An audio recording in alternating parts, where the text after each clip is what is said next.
పుస్తకం పేరు వంశీకి నచ్చిన కథలు. కథ ఉత్తర పొద్దు. సంకలనం వంశీ. వంశీకి నచ్చిన కథలు ఉత్తర పొద్దు. సవెం రమేష్. మా ఊరిని ఆనుకునే ఉంది ప్రళయ కావేరి. సుమారు 30 మైళ్ల పొడవు, 10 మైళ్ల వెడల్పు ఉన్న సరస్సు అది. ప్రళయ కావేట్లో 40 వరకు దీవులున్నాయి.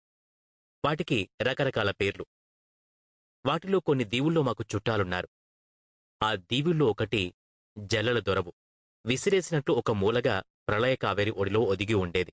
ఆ దీవిలో నాకు వరుసకు మామ ఒక ఆయన ఉండేవాడు. వాళ్ళింటికి మా ఇంటికి రాకపోకలుండేవి. నేను కూడా అప్పుడప్పుడు అక్కడికి పోతుండేవాడిని. జల్లల దొరవు ప్రయాణమంటే చిన్న విషయం కాదు.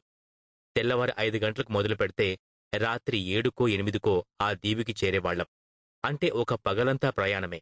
కాసేపు నీళ్లల్లో నడిచి ఒక దీవి నుంచి ఇంకో దీవిని దాటి చేరుకోవాలి. ఇంతా చేసి మా ఊరికి జల్లల దొరువుకి నడుమ దూరం 25 కిలోమీటర్లలోపే.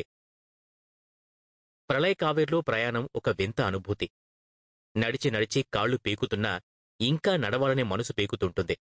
ఎండ, వాన, మంచు ఇవన్నీ కాలానికి అనుగుణంగా సరస్సులో ఎరగనన్ని వన్నెలు చూపించేవి.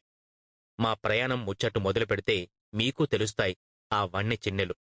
ఒకసారి నేను, మా వెంకటన్న, నా నేస్తాలు సీనయ్య, చెంగయ్య నలుగురం ప్రయాణం కట్టినాం ప్రళయ కావేర్లో. సీనయ్య, చెంగయ్యలు రాగాన పట్టెడకు, నేను మా అన్న జల్లల దొరువుకు. అప్పుడు నా వయసు 12-13 ఉండొచ్చు. అప్పటికి ఉత్తర కార్తె పెట్టి 2 దినాలైంది.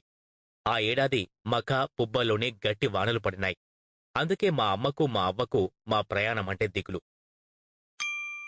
Sample complete. Ready to continue?